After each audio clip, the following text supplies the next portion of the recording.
Hello and welcome to the Career Change Studio. This is the place to design and create a new working life so that you can live the way that you want and need in your next chapter. I'm Dana Stevens, certified career change coach, and I'm here to help you work out your next career move. I'm going to inspire you to think about this transition in brand new ways so that you can think differently about yourself and what's possible for you. You'll also learn how to build up your belief and self-confidence so that you can finally start taking action. This is about so much more than just getting another job. This is about changing the way you live your life for the better. Hello, how are you doing today? I have to say excitement levels are very high in my house at the moment because it really is almost Christmas, just a few days to go.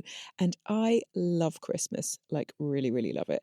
I'm one of those people that puts the tree up early, celebrates all through December, has the Christmas music on, all the mulled wine, all the cheese, all the festive days out. I'm here for all of it. And this year, actually, I did, it was like a 10K run that was also a Christmas lights tour in London. It was a bit bonkers. We were weaving between drunken revellers and fighting through crowds on a Saturday night in central London, but it was a really great experience. And that's kind of what it's all about, isn't it? New experiences, fun experiences, joyful experiences. And I often think about that since I've changed my career and changed so much about my life. I'm honestly really regularly thinking about how I can build in moments of joy and different experiences into the way I live. After being stuck in what felt like a corporate treadmill for a long time, I like to ask myself, how can I bring texture to my life? How can I bring glimmers, moments of unexpected joy? And I promise you, I will get into the main heart of today's podcast in a moment. But as it's Christmas, I'm sure you'll allow me a brief diversion. I just wanted to mention, because I was just looking at it while I was writing this podcast, that I was thinking about the poster for the wall that I've got in my office. I bought it this year to go on the wall just behind where I sit, and it's basically visible on all the Zoom calls that I have with clients. And so I've been waiting a couple of years actually to try and find the right piece of artwork or whatever to go up there. And I spotted this lovely print on Instagram with the words by a poet called J.K. Kennedy. And it's got this one phrase, which is someone saying, "That's a beautiful little life you have there." And in the next line, the reply is, "Thanks, I made it. It has pockets for all of my treasures."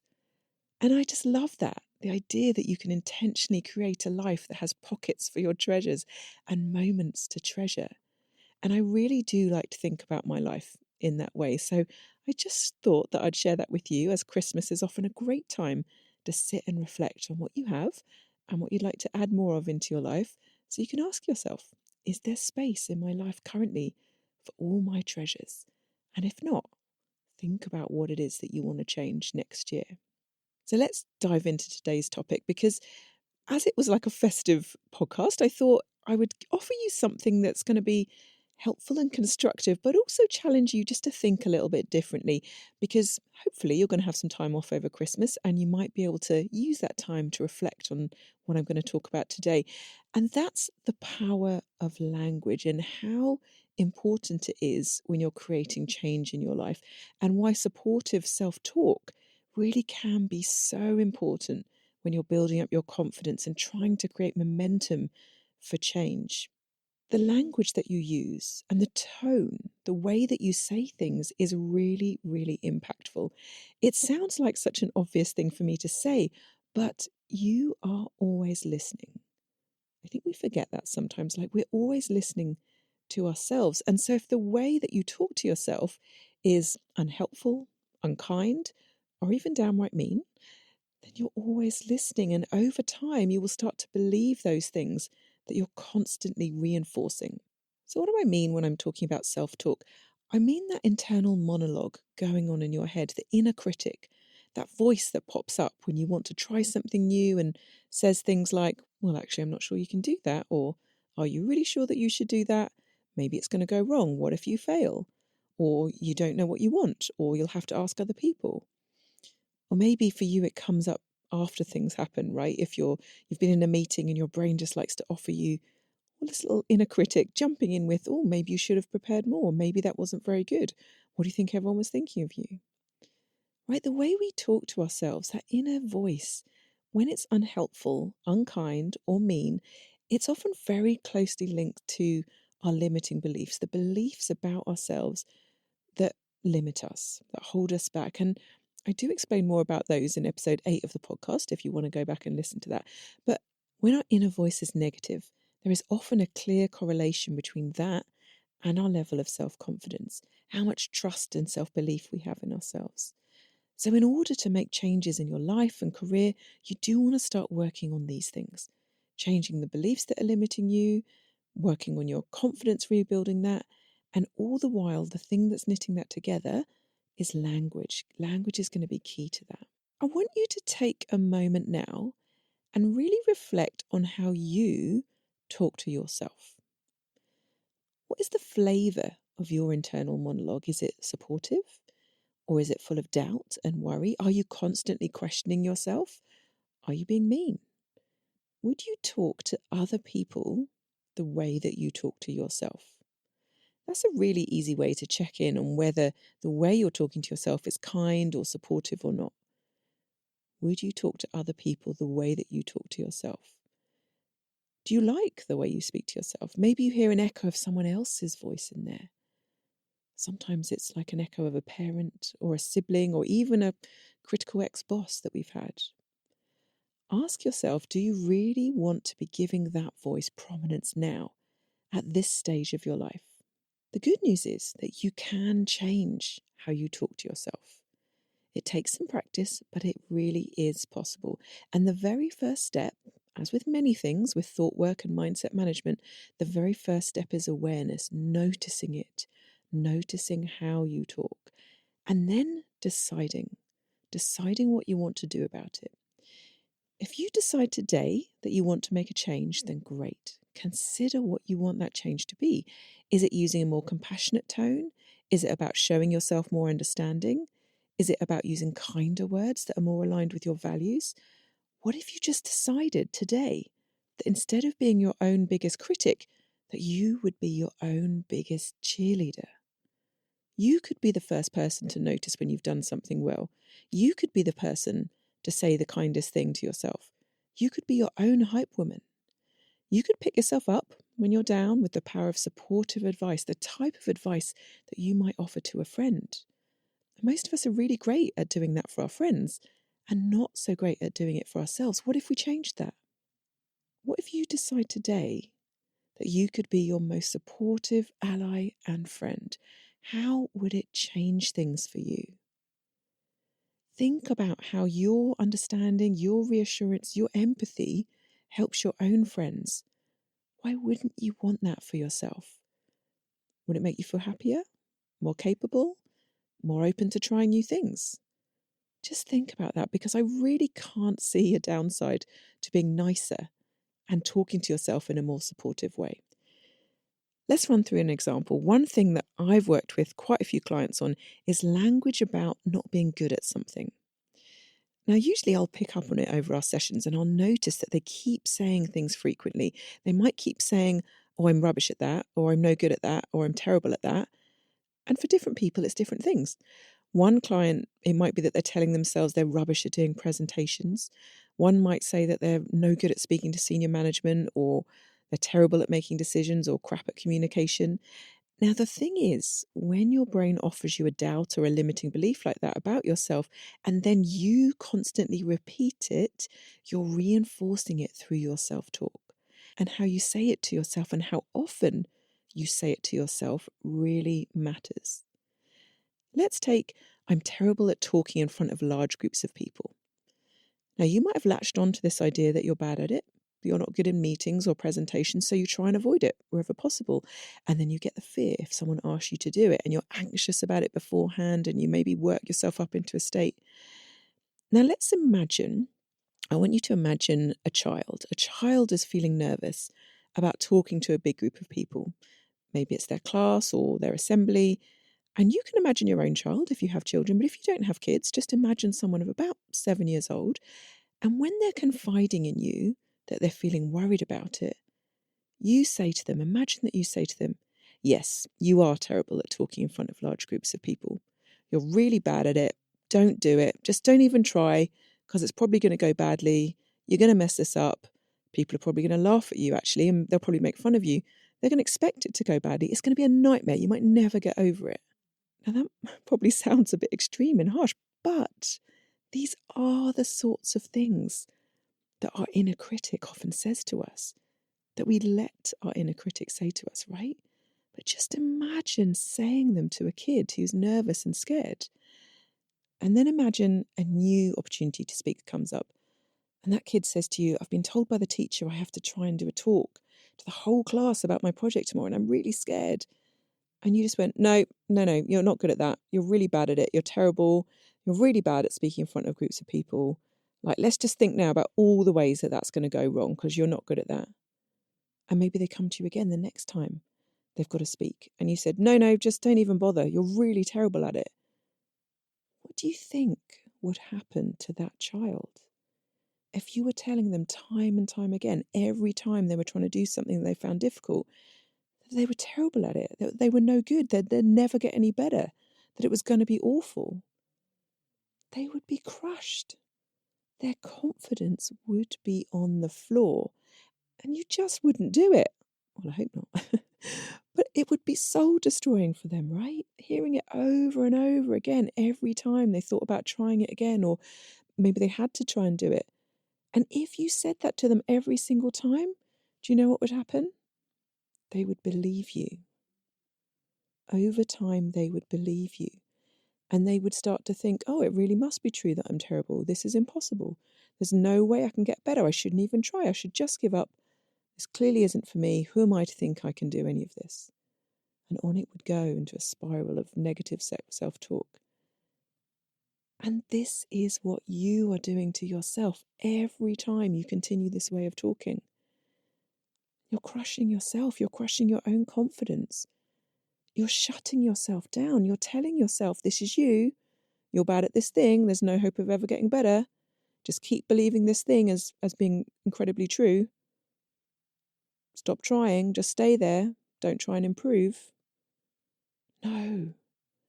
I want you to stop doing this to yourself. I'd love you to give yourself the best Christmas present this year. I would love you to commit that you will at least try to start being more aware of how you talk to yourself. And if you're saying these kind of things that are crushing your own confidence, commit to start using more supportive self-talk. You can see how bad it would be for someone else to be hearing these types of things. And yet we continue to talk to ourselves in this way. Now, I want you to notice that I'm saying I want you to try and be more supportive in your self-talk. Notice that I'm not saying that you have to be super positive in your self-talk, just more supportive. Because as with thought work and changing beliefs, the key is not to try and take yourself to this super positive place that doesn't feel believable.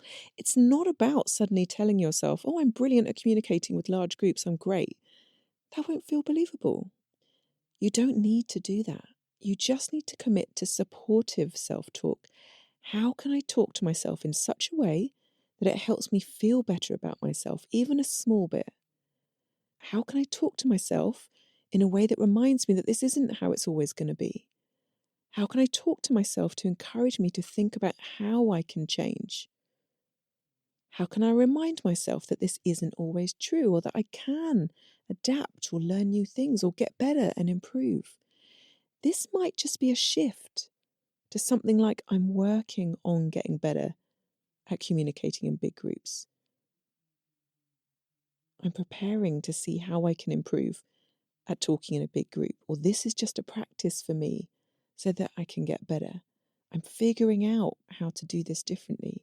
If we go back to that child, just think about how you would talk to them.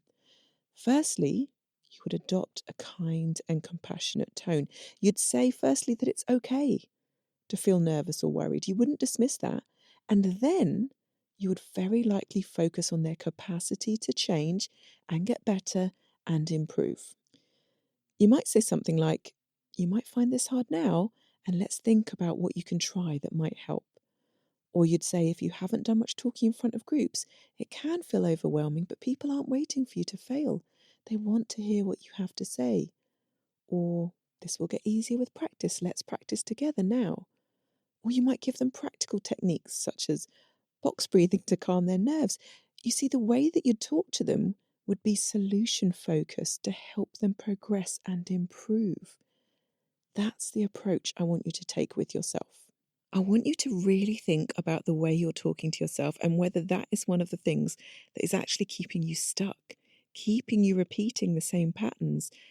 Now, as ever, and I know that I say this in almost every podcast episode, and I'm going to keep saying it, this is not an opportunity to start judging yourself. If your critical voice is very noisy and loud, it might just latch onto this and start going, see, here's another thing you're bad at. You can't even talk nicely to yourself, right? We don't want to do that. Awareness is there to help us change. It's about noticing things in a judgment-free way. There is no need for any blame and shame. We just want to notice what's going on with kindness and compassion and curiosity. And this is not just about how you talk to yourself. You might also notice how you talk about yourself to others. It could be those same unkind words or phrases that you find yourself repeating out loud. I actually think it's quite an ingrained British thing to do, this preemptive self-deprecation. I better get in there with this negative thing about myself before someone else does. Like if I don't say I'm rubbish at presenting, maybe they'll think I'm too up myself or big for my boots. This kind of thing, this kind of way of thinking is often formed at school where banter and what people thought of you was way more significant. But let's just remember, you're an adult now. You don't have to get in there first and put yourself down. No one wants you to do it. No one needs you to do it. And doing it repeatedly is actually causing you a lot of harm. It's affecting your confidence, confidence that you need to take control of your career. And it can actually create unease or doubt in other people's minds as well. That doesn't even need to be there. And we're putting it there. Let's say there's a bit of chat in the office that you've been chosen to do a presentation at the next company meeting, and there might even be some gentle banter, right? Someone might say, "Oh, Gemma, get you. Max chose you to lead the presentation." And our inner reflexes kick in. And you might start saying something like, yeah, but I don't know why he chose me. I'm not even good at doing presentations, or I hate talking to big crowds. And then you start sowing doubt in other people's minds.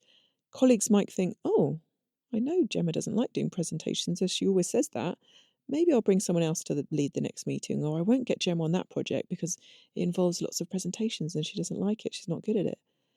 And these people, your colleagues, might up until this point have actually thought you were really good at presentations or had no idea you were battling nerves. And now you're creating this situation that means you're not getting the opportunities you could be to improve.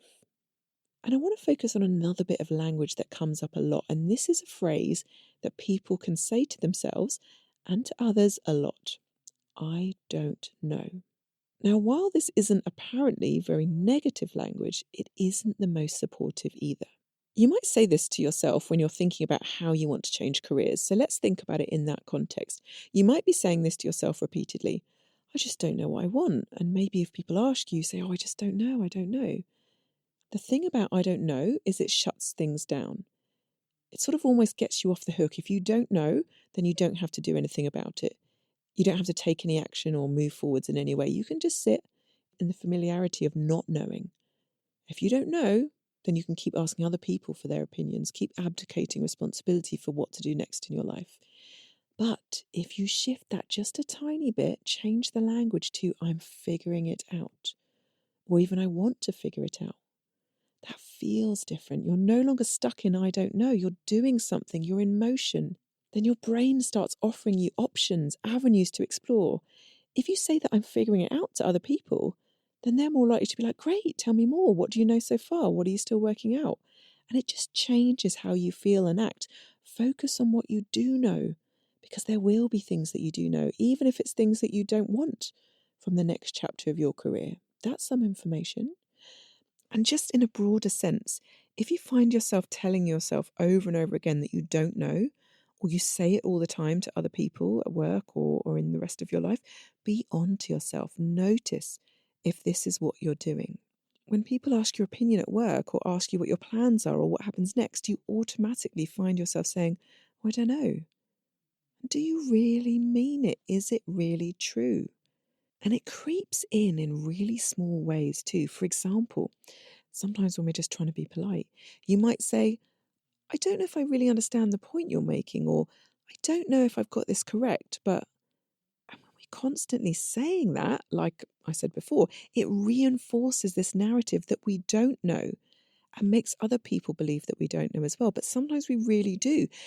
And all we need to do is just reframe the language so it's not about us feeling deficient in some way. So instead of, I don't know if I really understand the point you're making, you could say, could you clarify what you mean by that? Then it's on the other person, right? And instead of, I don't know if I've got this correct, you could say, this is my current understanding of the situation. And finally, one last thing I want to say. It's less of a self-talk, this one, but it can come up a lot in the workplace, and it relates to how you position yourself and how confident you feel about yourself. And that's this phrase, I'm sorry. Again, it comes back to a Britishness, a politeness, but the fact is that this way of talking, prefacing statements or questions with I'm sorry, indexes way higher for women than men and is really often linked with confidence. And this might sound like, I'm sorry to ask you to do this, Jenny, but, or I'm sorry if it's not clear, or I'm sorry to remind you of the timelines on this, but, and you have to ask yourself, are you really sorry? Do you need to be sorry? What if you weren't sorry? What if the thing you're asking for or the information you're relaying is just part of your job and actually you want or need to be communicating these things? It can not only make you feel hesitant, but you can start to believe that you should be apologizing, that you don't have the right to ask for something or push for things. So are you a chronic apologizer? Is it a habit? Maybe it's just like a linguistic tick, a phrase that just rolls off your tongue without you even really thinking about it. So just to wrap up this week, I just want to offer you that you could give yourself the best gift. And that's to switch up that negative internal monologue and instead become your own best friend, your own biggest cheerleader. And you can adapt and change your language and self-talk to help you to do that. Hopefully, over this festive period, you're going to have some time off work, or if you're listening to this at another point in the year, I still want you to try and use some time to think about what I've raised today as an opportunity for reflection, right? How can I change how I talk to myself to be more supportive? How can I change how I talk about myself to others? What words or phrases do I want to change? What could I change them to? So take some time to think about that and have a lovely festive break. And don't forget to join me next week because I've got something really exciting coming in January and I'm going to tell you about it in next week's podcast. And if you have found today helpful, please feel free to message me on Instagram because I'd really love for you to send me examples of words or languages that you've noticed that you say all the time and maybe what you've changed them to. And if you don't already follow me on Instagram, I'm at Dana, DANA, _ Stevens, STEVENS, _ coach. And you can DM me or just comment on one of my posts. I'll put something up there about language. I'd love to hear from you. Okay, that's it for me this week. Bye for now.